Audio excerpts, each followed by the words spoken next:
আজকে তোমাদের সাথে কোনই আলোচনা করব। তো ভিডিওটাকে কেউ স্কিপ না করে দেখতে থাকো। আজকে যতটা পারবো প্রথম পর্ব দ্বিতীয় পর্ব করে এইভাবে আলোচনা করব, কেননা জানো এটা অনেকটাই বড়, একটা ভিডিওতে করা সম্ভব নয়। তো সেই জন্য এইভাবে পার্ট পার্ট করে তোমাদের সাথে আলোচনা করব। প্রথমেই দেখো লেখা আছে, আজ বারুণী, গঙ্গায় আজ কাঁচা আমের ছড়াছড়ি। তো বারুণী হচ্ছে হিন্দু ধর্ম যাদের, তাদের একটা রিচুয়ালস, যেটা কৃষ্ণা চতুর্দশী তিথিতে পূর্ণ স্নানাদি দ্বারা পালনীয় একটা বিশেষ পর্ব।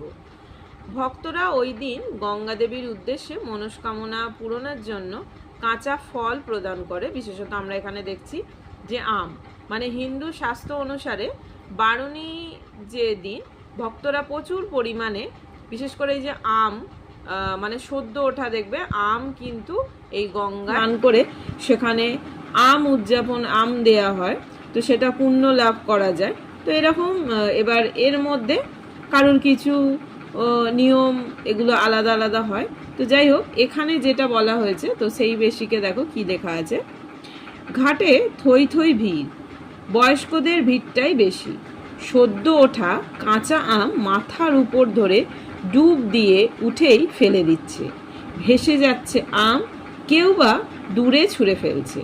তো এই যে রিচুয়ালসগুলো যখন চলে তখন কিন্তু প্রচণ্ড ভিড় থাকে, গঙ্গায় প্রচণ্ড ভিড় থাকে, বয়স্কদের ভিড়টাই বেশি। এখানে দেখো বলছে সদ্য ওঠা কাঁচা আম, মানে যে সদ্য যে মানে আমগুলো হয় তখন কাঁচা থাকে, ডুব দিয়েই, কেউ ডুব দিয়েই কী করছে, ফেলে দিচ্ছে, কেউ বা আবার দূরে ছুঁড়ে ফেলছে আমগুলো। এবার ছোট ছোট দলে ছেলেরা জলে অপেক্ষা করে আছে আম সংগ্রহের জন্য, কেউ গঙ্গা জলে দাঁড়িয়ে, কেউ বা দূরে ভেসে রয়েছে।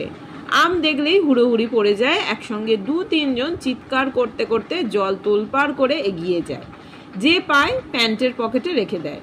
পকেটটা আমে ভরে গিয়ে ফুলে উঠলে জল থেকে উঠে ঘাটের কোথাও রেখে আসে, সেই আমে হাত দেওয়ার সাধ্য কারণে। পরে আমগুলো ওরা বিক্রি করে পথের ধারে বসা বাজারে অনেক কম দামে। তাহলে আমরা দেখছি যে ছোট ছোট যে যারা ছেলে আছে তারা কিন্তু গঙ্গা জলে কি করে, ওই আমগুলো সংগ্রহ করার জন্য গঙ্গা জলে দাঁড়িয়ে, কেউ বা দূরে ভেসে যাচ্ছে এরকম আম, মোট কথা আমগুলোকে তারা কিন্তু ওখান থেকে কালেক্ট করে। তো সেই জন্য কিন্তু তাদের আবার ভিড়টা কিন্তু গঙ্গায় সেই জন্য জমে। দেখো তারা কি করে, মানে একসঙ্গে 2-3 জন চিৎকার করতে করতে জল তোলপাড়, মানে তারা আম নেওয়ার জন্য তো ওত পেতে লেগে থাকে, মানে সেই জন্য বলছে জল তোলপাড় করে, মানে এদিকে ধরো আম পড়ছে, এদিকে ছুটে যাচ্ছে, আবার ওদিকে, তো এরকম করতে করতে তারা আমগুলোকে কালেক্ট করে কি করে, প্যান্টের পকেটে রেখে দেয়। রেখে যখন আর প্যান্টের পকেটে ধরে না তখন তারা কি করে, ঘাটের ওপরে ওই উপর দিকে কোথাও কিন্তু রেখে আসে, বা সেইগুলো কিন্তু যার যার সেগুলো আইডেন্টিফাই করা আছে, মানে সেগুলো কারুর কিন্তু কারুর হাত দেওয়ার সাধ্য নেই। পরে আমগুলো তারা কি করে, পথের ধারে যে বাজার বসে সেখানে কিন্তু তারা ওগুলো কম দামে বিক্রি করে। তারপরে দেখো, আজ গঙ্গায় ভাটা, জল অনেকটা সরে গেছে ঘাট থেকে। ভাটা হলে এমনি জল আমরা জানি যে সরে যায়, তো যাই হোক এখানে কি বলছে যে আজ গঙ্গায় ভাটা, জল অনেকটা সরে গেছে ঘাট থেকে।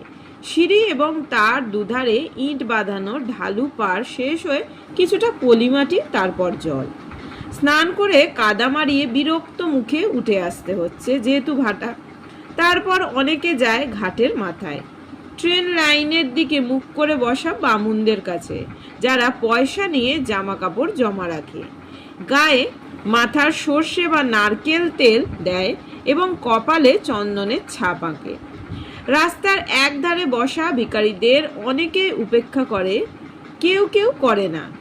দুধারের ছোট ছোট নানান দেবদেবীর দুয়ারে এবং শিবলিঙ্গের মাথায় ঘটি থেকে গঙ্গা জল দিতে দিতে কাঠের, প্লাস্টিকের, লোহার, খেলনার ও সাংসারিক সামগ্রিক দোকানগুলির দিকে কৌতূহলী চোখ রেখে অধিকাংশই বাড়ির দিকে এগোবে। পথের বাজার থেকে ওল বা থোড় বা কলম্বা লেবু ধরনের কিছু হয়তো কিনলেও কিনতে পারে। তারপর রোদে তেতে ওঠা রাস্তায় খালি পা দ্রুত ফেলে বাড়ি পৌঁছাবে বিরক্ত মেজাজে। তাহলে আমরা এখানে কি দেখলাম, যে অনেকে স্নান করে কাদা মারিয়ে বিরক্ত মুখে উঠে আসে, অনেকে আবার কি করে ওই বামুনদের কাছে যায় যারা পয়সা নিয়ে জামা কাপড় জমা রাখে। গায়ে মাখা সর্ষে বা নারকেল তেল এবং কপালে চন্দনের ছাপ এঁকে দেয়। আবার রাস্তার ধারে কি হয়, ভিখারিরা বসে থাকে, এবার কেউ কেউ কি করে, তাদেরকে মানে উপেক্ষা করেই চলে যায়, মানে তাদেরকে পাত্তা দেয় না। অনেকে আবার কিন্তু সেটা করে না। এবার দুধারে দেখবে আমাদের কোনো কিছু যখন কোনো মেলা বা কোনো কিছু হয়, কোনো কিছু এরকম রিচুয়ালস থাকে, অনেক সময় কিন্তু অনেক জায়গায় দেখবে মেলা টাইপের বা মেলা না হলেও ছোটোখাটো দোকান টাইপের এরকম কিন্তু বসে, বা যেখানে গঙ্গার ধার থেকে এরকম কিন্তু কোনো সেই রকমই যে বলছে যে সেখানে যে দোকানগুলো থাকে সবাই যে সব জায়গা থেকে সব কিছু কিনবে এরকম কিন্তু না। দরকার লাগে তারা আবার বাড়ির জন্য নিত্য প্রয়োজনীয় যে জিনিসপত্র সেইগুলো কিনে বাড়ি ফেরে। থেকে ওল থোর কলম বা লেবু এগুলো হয়তো কেউ কিছু কিনলেও কিনতে পারে, কেননা ওই সময় রোদ থাকে, রোদে যেহেতু খালি পায়ে যেতে হয় তো দ্রুত যেতে হবে। ওই রোদে মানে একটা কি রোদে ধরো স্নান করে উঠে যখন পাটা যায় এমনি ছ্যাঁকা মতো লাগে, তো তাদেরকে বাড়ি ফিরতে হবে। তো অনেকেই কি আছে এরকম বিরক্ত মেজাজে সেখান থেকে কিন্তু উঠে বাড়ির দিকে রওনা হয়। তাহলে বারুণের দিন গঙ্গার ঘাটের যদি দৃশ্য বর্ণনা করতে পারলে তাহলে কিন্তু এটা আমরা লিখতেই পারি। তারপরে কি দেখো, তারপরে হচ্ছে তেল ছিটে একটা ছেঁড়া মাদুরে উপুর হয়ে বিষ্ণুচরণ ধরো দলাই মালাই করাতে করাতে বিরক্ত মুখে গঙ্গার দিকে তাকিয়ে। বিষ্ণুধর পাড়ায় বেষ্টাদা, আইএ পাশ অত্যন্ত বনেদি বংশের, খান সাতেক বাড়ি ও বড়বাজারে ঝাড়ন মশলার কারবার এবং সর্বোপরি 3.5 মণ একটি দেহের মালিক। এখানটা আমরা বুঝতেই পারছি ওরই সমবয়সী 40 বছরের একটি বিশ্বস্ত অস্টিন সর্বত্র ওকে বহন করে। অস্টিন মানে এখানে অস্টিন কিন্তু গাড়ির কথা বলা হচ্ছে। আমরা দেখলাম যে বনেদি বংশের আইএ পাশ করা ছেলে বিষ্ণুচরণ হলো পাড়ার সকলের বেষ্টাদা। বিষ্ণুধরের বিরক্তির কারণ 15 হাত দূরের একটা লোক। তাহলে তার বিরক্তির কারণ কি, 15 হাত দূরে, তার থেকে 15 হাত দূরের একটা লোক, পরনে সাদা লুঙ্গি আর গেরুয়া পাঞ্জাবি, কাঁধে রঙিন ঝোলা, তার দিকে পিটপিট করে তাকাচ্ছে আর মাঝে মাঝে মুচকি হাসছে। বিষ্টু বুঝতে পেরেছে লোকটা হাসছে তার দেহের আয়তন দেখে। এরকম হাসি বাচ্চা ছেলেরাও হাসে। বিষ্টু তখন দুঃখ পায়, তার ইচ্ছা করে ছিপছিপে হতে, কিন্তু বিষ্টু বিরক্ত হচ্ছে যেহেতু এই লোকটা মোটেই বাচ্চা নয়। চোখে পুরু লেন্সের চশমা, নুন আর গোলমরিচের গুঁড়ো মেশালে যেমন দেখায়, মাথার কতম ছাড় চুল সেই রঙের। বয়সটা 50-এর এধারে বা ওধারে, বছর 5-এর মধ্যে হতে পারে। লোকটার গায়ের রং ধুলোমাখা পোড়া মাটির মতো, আর চোখের চাহনি ধূসর মণি দুটো দেখলে মনে হবে বোধহয় সূর্যের দিকে চ্যালেঞ্জ দিয়ে তাকিয়ে থেকেই মণির কালো রংটা ফিকে হয়ে গেছে। চাহনিটা এমন দেখলে মনে হয় যেন তার মনের সঙ্গে মেলে না। সেই সব ব্যাপারগুলো বোলচের মতো পুড়িয়ে দিয়ে ভিতরে সেদিয়ে যাবে। চোয়াল দুটোকে শক্ত করে ধরে আছে যে। ব্লোটর্চ হচ্ছে, ব্লোটর্চের মধ্যে দেখবে ওই গ্যাস থাকে যেটা দিয়ে তীব্র আগুনের একটা শিখা বেরোয়, মানে ধাতব জিনিস কাটা বলো বা জয়েন্ট এরকম করা যায়। মালিশওয়ালার ডান হাঁটুটা বিষ্টুর কোমরে চেপে ধরে মেরুদণ্ড বরাবর ঘাড় পর্যন্ত দ্রুত ওঠানামা করাতে লাগলো পিস্টনের মতো। 12 এইভাবে হাঁটু ব্যবহারের পর মালিশওয়ালা নমস্কারের ভঙ্গিতে হাতের তালু জোড়া করে বিষ্টুর পিঠে জোড়া তালু কোদাল চালালো।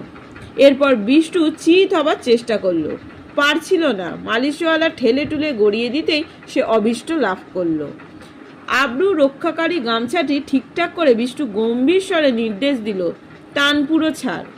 মালিশওয়ালা 10 আঙুল দিয়ে বিষ্টুর সারা শরীরের চর্বিগুলো খপাখপ খামচে টেনে টেনে ধরে ছেড়ে দিতে লাগলো। তাহলে আমরা এখানে কি দেখলাম যে 3.5 মণ ওজনের বিষ্ণুচরণ বড় একটা ছেঁড়া মাদুরের ওপর শুয়ে মালিশওয়ালাকে দিয়ে মালিশ করাচ্ছিল।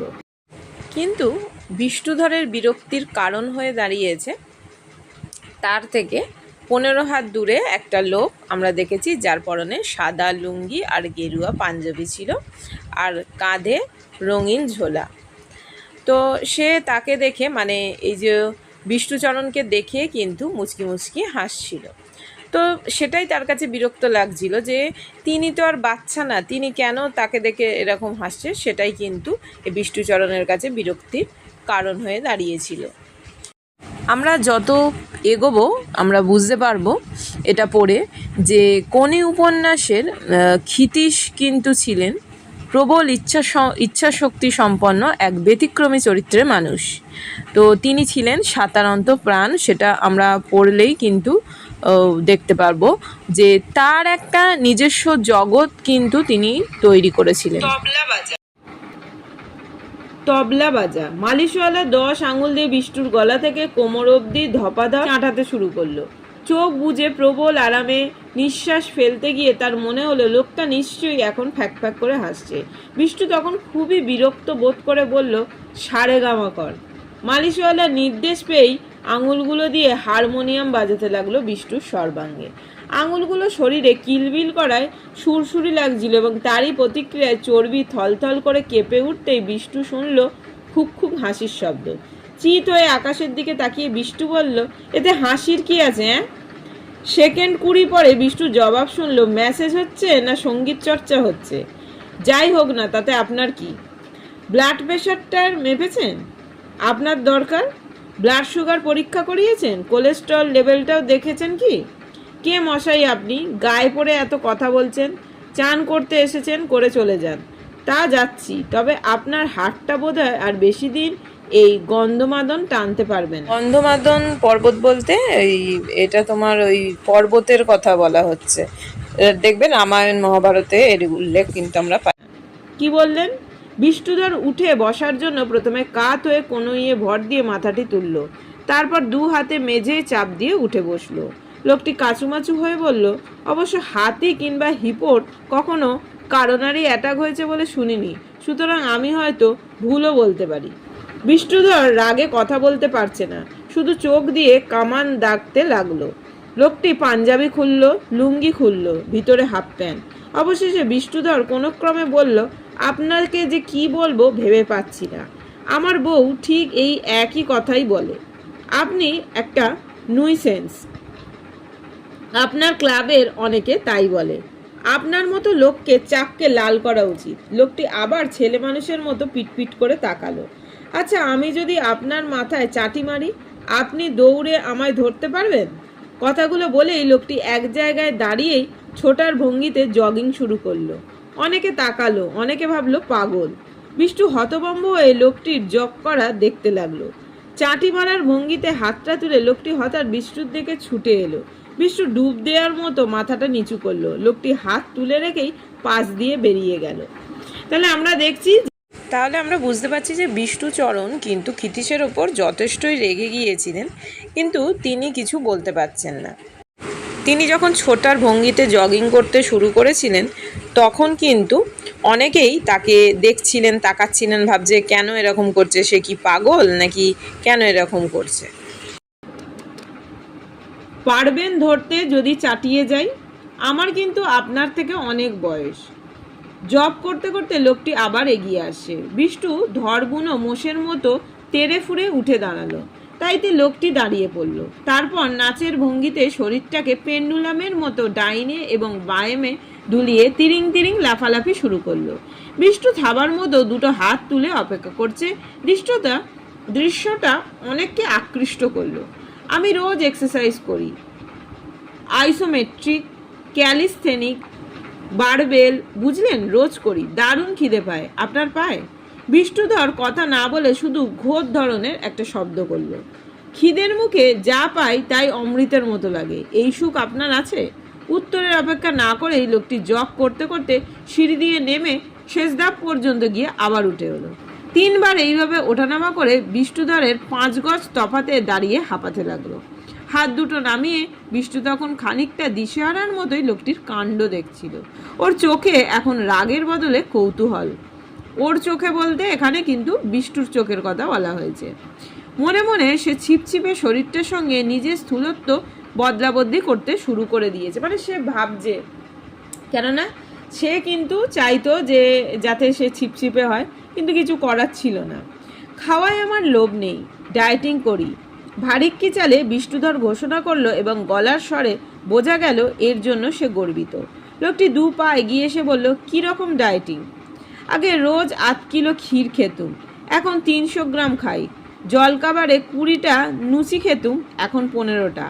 ভাত খাই মেপে 250 গ্রাম চালের, রাতে রুটি 12খানা। ঘি খাওয়া প্রায় ছেড়েই দিয়েছি, গরম ভাতের সঙ্গে 4 চামচের 1 বিন্দুও বেশি নয়। বিকেলে 2 গ্লাস মিছরির শরবত আর 4টে কড়া পাক। মাছ মাংস ছুঁই না, বাড়িতে রাধা গোবিন্দ বিগ্রহ আছে, আর হপ্তায় একদিন মেসেজ করাই এখানে এসে। আমারও তো নোলা নেই বুঝলেন, সমজং কেচ্চা সাধন আমি পারি। হাটের ব্যামো ফ্যামো আমার হবে না, বংশের কারো হয়নি। বাজি ফেলে 70টা ফুলুরি এবং কলেরায় বাবা মারা গেছে, জ্যাঠা গেছে অম্বলে। এত কেচ্চা সাধন করেন, বাঁচবেন কি করে? লোকটি এগিয়ে এসে বিষ্ণুধরের ভুঁড়িতে হাত বুলিয়ে দিল। সুরসুরি লাগে। বিষ্ণু হাতটা সরিয়ে দিয়ে ক্ষুণ্ণ স্বরে বলল, আমার বউ ওই কথা বলে। সকাল থেকে রাত অবধি ব্যবসা দেখি, সর্ষে, চিনি, ডাল, নানান জিনিসের কারবার। এত খাটনির পর এইটুকু খাদ্য, তারপর এই অপমান। তাহলে আমরা এখানে দেখতে পেলাম যে বিষ্ণুচরণের কিন্তু ডায়েটিংটা এক অদ্ভুত ধরনের। আগে যেখানে সে খাদ্যাভ্যাসের বিবরণ, জলখাবারে প্রতিদিন 20টা লুচি ও 8 কিলো ক্ষীর খেত, এখন তা নেমে এসছে 15টা লুচি ও 300 গ্রাম ক্ষীরে।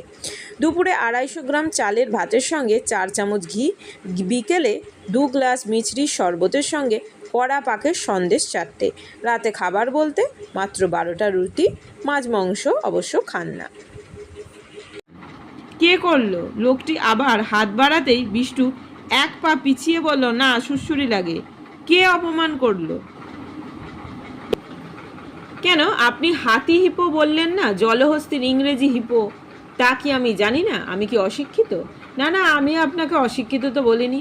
লোকটি বিবৃত হয়ে চশমা মুছতে মুছতে বলল, আপনার ওজনটা খুব বিপজ্জনক হাটের পক্ষে। বিপজ্জনক মানে? বিষ্ণুধর তাচ্ছিল্য প্রকাশের চেষ্টা করলো, কিন্তু গলা দিয়ে বেরিয়ে এলো এক ভয়ার্ত স্বর, আমি কি মরে যেতে পারি? তা পারেন, আর নয়তো কেচ্চা সাধনের কষ্ট করতে করতে রোগে ভুগে ভুগে বেঁচে থাকবেন কয়েকটা বছর।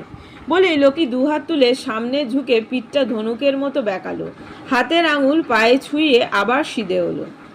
আপনি আমার থেকে 4000 গুণ বড়লোক, কিন্তু 4 লক্ষ টাকা খরচ করেও আপনি নিজে শরীরটাকে চাকর বানাতে পারবেন না। তাহলে এই কথাটা কিন্তু ক্ষিতীশ বিষ্ণুচরণ ধরকে বলছে। কেন এরকম বলছে দেখো, ক্ষিতীশ কিন্তু বয়সে মানে 50-এর ঊর্ধ্বে হওয়া সত্ত্বেও ব্যায়াম করে, সংযমের মাধ্যমে কিন্তু নিজের যে শরীরটা সেটাকে কিন্তু একদম তিনি ঠিকঠাক রেখেছেন। তিনি এখনও দৌড়াতে পারেন, সিঁড়ি দিয়ে আমরা দেখলাম যে স্বচ্ছন্দে ওঠানামা করতে পারেন, এমনকি নিজের যে ইচ্ছা শক্তি সেটাকে কাজে লাগিয়ে শরীরের কোনো অঙ্গকে অনড় রাখতে পারেন। আমরা এরপরে আরও দেখব। এবার উল্টো দিকে বিষ্ণুচরণ কিন্তু অগাধ অর্থের অধিকারী হওয়া সত্ত্বেও স্বাস্থ্য সচেতন না হওয়ার কারণে দৈহিকভাবে দুর্বল। অপরিমিত তার খাদ্যাভ্যাস, আমরা দেখলাম তার ডায়েটটা কীরকম ছিল। তিনি যে বলেছিলেন যে আমি ডায়েট করেছি, তো যাই হোক, কারণ শরীর আসলে তার মনের কথা শোনে না। বানানো শরীরটাকে চাকর বানানোর অর্থ হলো মনের নির্দেশে শরীরের কাজকর্ম নিয়ন্ত্রণ হওয়া। এটাই কিন্তু ক্ষিতীশ বোঝাতে চেয়েছে। কীরকম? লোকটি তার ডান কোণে শরীরে লাগিয়ে পিস্তল ধরার মতো হাতটা সামনে বাড়ালো। এইবার আমার হাতটা নামান তো। অবিশ্বাস ভরে বিষ্ণুধর হাতটার দিকে তাকালো। শিরা উপশিরা গাঁট সমেত হাতটাকে শুকনো শিকড়ের মতো দেখাচ্ছে। নামান। ফুলো ফুলো আঙুল দিয়ে বিষ্ণু লোকটার কবজি চেপে ধরে নিচের দিকে চাপ দিল। নড়ল না 1 সেন্টিমিটারও। ঠোঁট কামড়ে বিষ্ণু জোরে চাপ দিল। হাতটা একই জায়গায় রয়েছে। বিষ্ণু এবার সর্বশক্তি প্রয়োগ করলো। কপালে ঘাম ফুটছে। কিছু লোক দাঁড়িয়ে দেখছে, তাদের চোখে বিস্ময়। লোকটার সাফল্যে না বিষ্ণুর ব্যর্থতায় বোঝা যাচ্ছে না। বিষ্ণু লোকটার মুখের দিকে তাকিয়ে পাতলা হাসি আর চোখ পিটপিটানি দেখতে পেল। হাতটা সে নিচে নামাতে পারছে না। বিষ্ণু হাল ছেড়ে দিয়ে ফোঁস করে নিঃশ্বাস ফেলতে লাগলো। কি করে পারলেন? জোরে বলতে শুধু গায়ের জোরই বোঝায় না, মনের জোরই সব হয়। ইচ্ছাশক্তি দিয়ে শরীরের দুর্বলতা ঢাকা দেয়া যায়। শরীর যতটা করতে পারে ভাবে, তার থেকেও শরীরের দিয়ে বেশি করতে পারে ইচ্ছার জোর। সেজন্য শুধু শরীর গড়লেই হয় না, মনকেও গড়তে হয়। শরীরকে হুকুম দিয়ে মন কাজ করাবে। আপনার মন হুকুম করতে জানে না, তাই শরীর পারল না। বিষ্ণুধর বিষণ্ণ চোখে তাকিয়ে থেকে বিড়বিড় করে বলল, ইচ্ছে করে খুব রোগা হয়ে যায়। ঠিক এই সময় গঙ্গার তীর থেকে তীক্ষ্ণ চিৎকার ভেসে এলো, কোনি। কোনি মানে কোনিকে এইভাবে জোরে ডাকছে, মানে আমরা যেমন দেখি কোনি এরকম করে ডাকছে। তো লোকটির গঙ্গার দিকে তাকালো, মানে এটাই আমাদের গল্পের হচ্ছে মূল চরিত্র। তাহলে আমরা কি দেখলাম যে বিষ্ণুচরণের কাছে ক্ষিতীশ ইচ্ছাশক্তির প্রাবল্য বোঝানোর জন্য নিজের ডান কনুইটা শরীরের সঙ্গে লাগিয়ে পিস্তল ধরার মতো হাতটা বাড়িয়ে দিয়ে তা বিষ্ণুচরণকে নামাতে বলেন। বিষ্ণুচরণ তার 3.5 মণ ওজন দিয়ে ক্ষিতীশের শুকনো শিকড়ের মতো হাতের কবজি ধরে নিচের দিকে নামাতে বহু চেষ্টা করেও ব্যর্থ হয়। শেষ পর্যন্ত নিজের সর্বশক্তি দিয়ে সে প্রাণপণ পরিশ্রম করার পরেও তার যখন কালঘাম ছুটে গেছে তখনও কিন্তু ক্ষিতীশের হাত তিনি রেখে দিয়েছে, ক্ষিতীশের হাত তিনি নাড়াতে পারেননি।